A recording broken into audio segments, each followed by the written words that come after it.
Alrighty, the stirring conclusion. 2 8 class pets plus 1 squirrel divided by 1 dog equals chaos. We have experienced the chaos. Now we need to see how they wrap it all up. What happens? This last one is Twitch, Schoolyard Squirrel, and I think it's our first repeat, right? Because we had Twitch's perspective at the very beginning.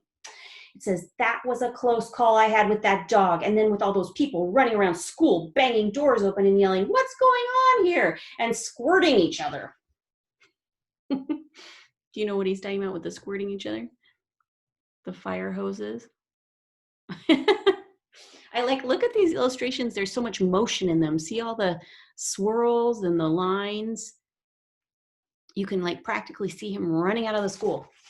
As much as I know humans love squirrels, I ran out of school as fast as I could because those people were having way too much fun playing. And I knew from watching kids play that this meant somebody was eventually going to come and yell at them for it.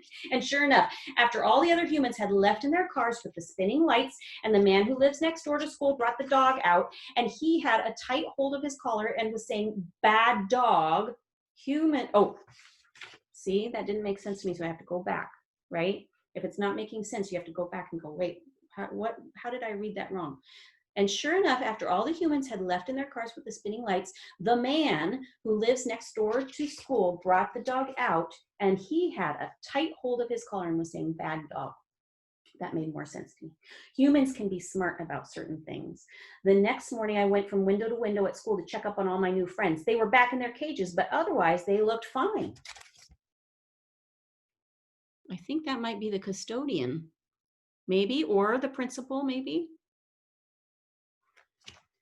The humans, however, did not look fine. The man who cleans the school stood in the hallway and looked at the floor, smeared with paint and water and soggy pictures. He said, this is too much. This hurts my head. I need to lie down.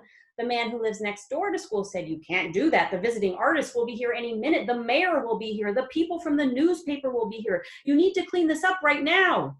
Oh, wow. So they are expecting the mayor, the newspaper, the visiting artist. The children said, our art projects are ruined. We'll never win the contest. There's no time to start over. And the teachers were all saying, don't blame my hamster. Don't blame my rat. Don't blame my snake. Everyone was unhappy. Blame the dog, I shouted from where I sat outside the window. But nobody paid attention because just then the person called visiting artist came in. He walked slowly, watching where he put his feet. He looked at the splattered, patterned upon floor with all our paw prints and our rat tail tracks and slithery snake S's and the marks made by the wheels of the cart with the fish tank and a few bits of feather left by the macaw and piles of glitter that had come unglued from the pictures that were floating in the puddles that hadn't dried from last night. And he said, oh my. We're so sorry about the mess, the man who lives next door to the school said. Perhaps you can come back on another day. Do you have a prediction? What's the visiting artist going to say? Mess? The visiting artist cried. Nonsense, it's perfect.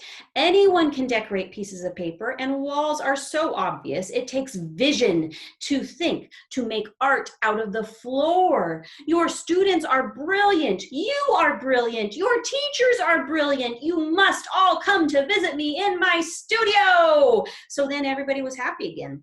And I have to point out that that is thanks to me.